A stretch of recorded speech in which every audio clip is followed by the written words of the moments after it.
It will come as no surprise to any of you that one of the best-selling books so far this year has been Roy Keane's recently published biography. Now, the controversy and, I suppose, the coverage it generated has been phenomenal. But Roy's book is only one of many high-profile sports books being released now in time for Christmas. And once again, we've asked our good friend Stephen Boylan from Eason's to join us and tell us all about them. Hi there. Hi, Stephen. How are you? Good. We're going to talk about Brian O'Driscoll's book. I suppose this is the one that's been in the news in most recent times. What would you think, I suppose, the highlights are? Brian O'Driscoll has been, I suppose, at the pinnacle of his career, seems to be forever, has done numerous interviews over the years, but a lot, I suppose, was leaked in the papers as usual.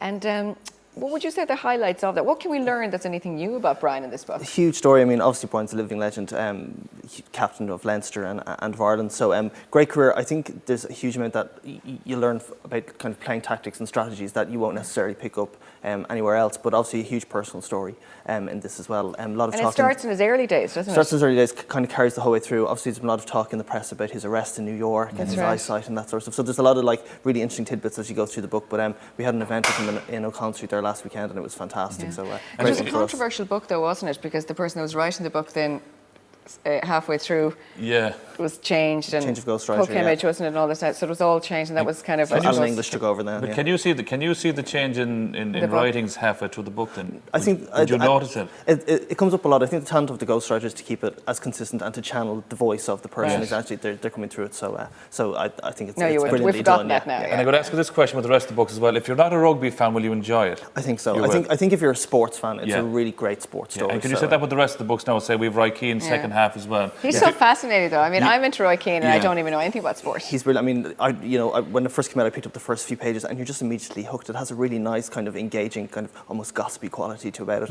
And people have loved this book, and it continues to be one of our stronger sellers. So it's brilliant. Yeah, well, there was a big, huge publicity thing in the beginning. The book was leaked to some Tesco in England and outside of Manchester and stuff. That was all part of the crack. Like. Look, I mean, if you didn't know that Roy Keane had a book coming out, you knew it pretty quickly after that. So it's so overshadowed his job as the Ireland assistant manager and all that. For a while, it got to the point there was Roy Keane's book and his beard.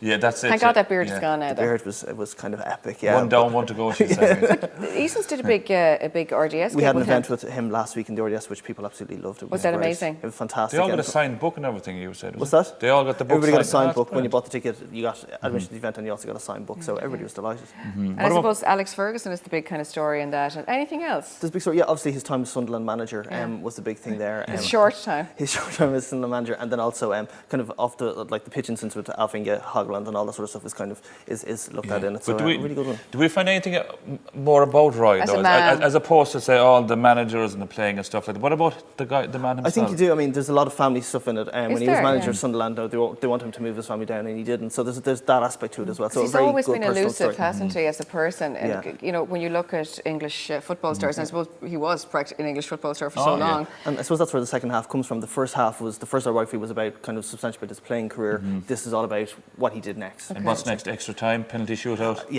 There is next penalties. What about Paul Galvin then? Because people look at Paul Galvin. Do you know him though? I know Paul Galvin. I think he's a really, really nice guy. What you see on the field is this really hard, tough guy, which he really is. And then you see him, say, off the pitch and really trendy clothes. Total metrosexual. And then you actually meet the guy himself, and he's just actually a really, really nice, down-to-earth guy. And this is the thing we've just been speaking about, ghostwriters. Paul has written this book himself, which I think is one of the key points of it. His voice comes through it really, really strongly, and it's really well written. So obviously this looks at his career. Obviously he's been as controversial off the pitch, has been on, he was slapping notebooks out of referees' hands. He had an incident in school a few years ago. So that's all in this book, but a really, really interesting insight into just a hugely popular sports person, obviously. And he's got another career. And again, Stephen, say, if you're not a GA follower, will you enjoy it? I think so, absolutely. Again, it's that kind of thing where he crosses boundaries, that people really respect him as a sports person. Does he talk about, not here on the woman's side of things, but does he talk about the fact that he's become like this fashion icon, very different from a GAA kind of star? Yeah, and I think it's really important to him, and I think he takes it very seriously. He's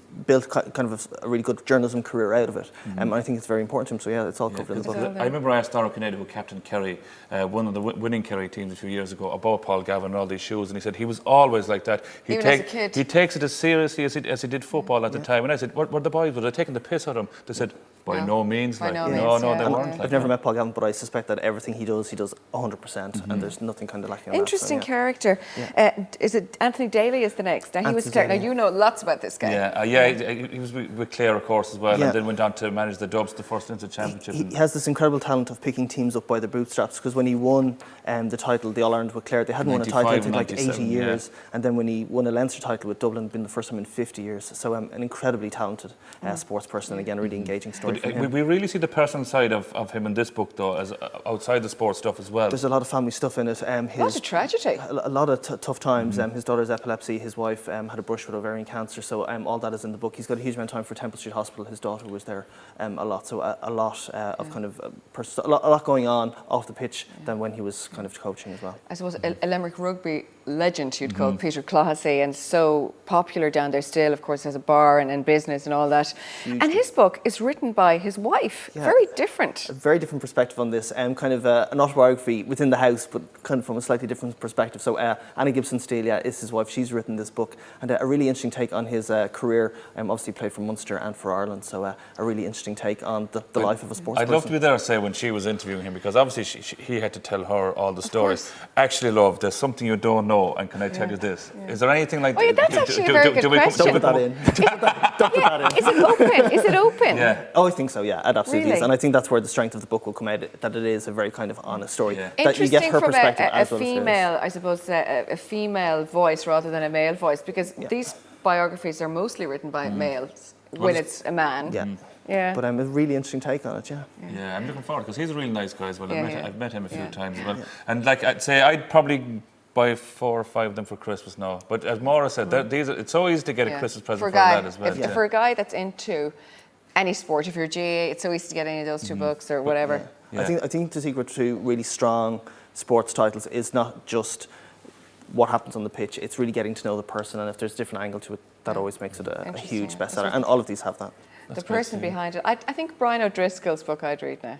Roy Keane. Do you know what Maura? You need to read Paul Galvin's book, right? I think you... From the fashion side. No, from every side, and then progress on to the rest, I think. I think Paul Galvin would be great for you. Stephen, thank you very much. Thanks very much. As we go on debating it. Now, all the books we spoke about today, we have good news for you. We have good news and bad news. The good news is we're going to give them away. If you go to our Facebook page, like and share the post, you could be able to chance to win. The bad news is the Paul Galvin book may be second hand.